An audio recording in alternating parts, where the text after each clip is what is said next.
ಎಂತಹ ದೃಶ್ಯವನ್ನು ಕಾಣುತ್ತಾ ಇದ್ದೇನೆ, ಕೇಳುತ್ತಾ ಇದ್ದೇನೆ. ನಾನು ಯಾವ ನಿರೀಕ್ಷೆಯಿಂದ ನಾನು ಬಂದೆ, ಆ ನಿರೀಕ್ಷೆ ಎಲ್ಲವೂ ಸುಳ್ಳಾಗಿ ಹೋಯಿತೆ.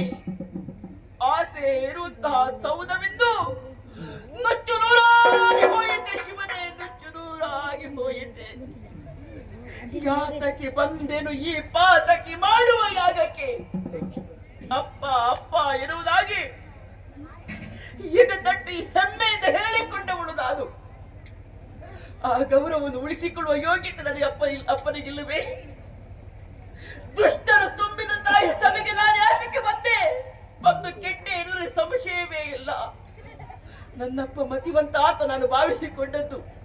ಇಲ್ಲದೆ ಹೋದ್ರೆ ಈಶಾನ್ಯ ಭಾಗಕ್ಕೆ ಹವಿರು ಭಾಗವನ್ನು ಕೊಡದೆ ಇದ್ರೆ ಯಾಗವನ್ನು ಪೂರ್ಣಾವಧಿ ಆಗುವುದಕ್ಕೆ ಸಾಧ್ಯ ಉಂಟು ಹೇಳಿ? ಇದರ ಕೆಡುಕು ಈ ಉಳಿತು ಯಾವುದನ್ನು ಅರ್ಥವಿಸಿಕೊಳ್ಳದೆ ಯಾಕೆ ನನ್ನಪ್ಪನಿಗೆ ಮತಿ ಭ್ರಮಣೆಯಾಗಿ ಹೋಯಿತು? ವಿಧಿಯೇ ವಿಧಿ. ಇಲ್ಲ, ಯಾವ ವಿಧಿಯನ್ನು ನಾನು ದೂರುವುದು ಸರಿಯಲ್ಲ. ಇದಕ್ಕೆ ಕಾರಣ ನಾನು. ನನ್ನವರು ಹೇಳಿದ್ದಾರೆ, ದಾಕ್ಷಾಯಿಣಿ ಹೋಗ ಕೂಡದು, ನಾನು ಬರುವುದಿಲ್ಲ, ನೀನು ಹೋಗ ಕೂಡದು.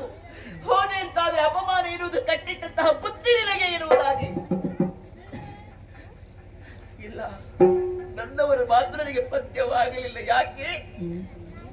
ನನ್ನದ್ದು ಇರುವ ಅಹಂಕಾರ ನನ್ನಲ್ಲಿತ್ತು.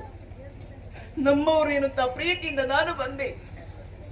ಯಾರೇ ಆಗಲಿ ತಿಳಿದುಕೊಳ್ಳುವಂತಹ ಸೂಕ್ಷ್ಮವಾದಂತಹ ವಿಷಯ ಒಂದೇ. ಪತೆಯ ಮಾತನ್ನು ಮೀರಿ ಹೆಣ್ಣೊಬ್ಬಳು ನಡೆದಳು ಅಂತಾದ್ರೆ ಎಲ್ಲಿಯೂ ಹೆಣ್ಣಾದವಳಿಗೆ ಮಾನ್ಯತೆ ದೊರಕುವುದಿಲ್ಲ.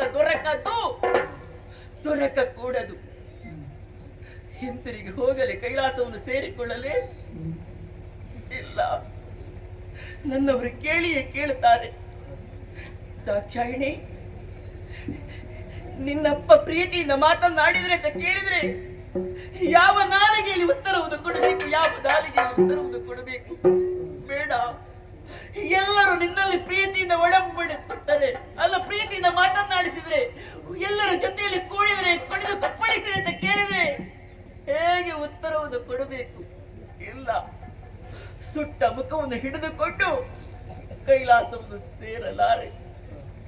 ಸತ್ತಿದ್ದೇನೆ ನಾನು, ನಡೆಯುವ ಹೆಣ ನಾನು. ಇಲ್ಲ, ದೇಹ ತ್ಯಾಗ